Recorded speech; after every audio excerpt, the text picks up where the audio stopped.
আমি জানি না আমি কতটা ঠিক বা ভুল,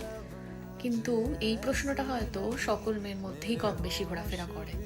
তার জন্য বোধ হয় আলাদা করে, মানে অপোজিটে যে পার্সনটা থাকে, হাজবেন্ড বলো বা যেই তোমার শুভাকাঙ্ক্ষী সামনে আছে, যে তোমায় বোঝে, কারণ এখনকার দিনে বোঝার মানুষের খুব অভাব,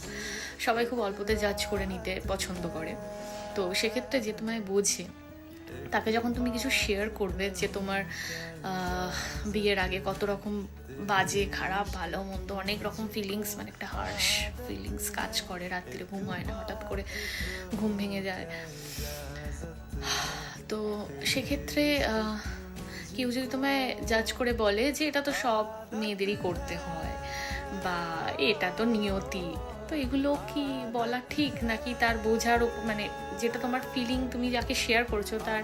শুধুমাত্র শোনো, যদি সলিউশন দেওয়ার কোনো দরকার নেই, সলিউশন আমি নিজেও করতে পারবো, শুধু শেয়ার করছি মানে তুমি শোনো।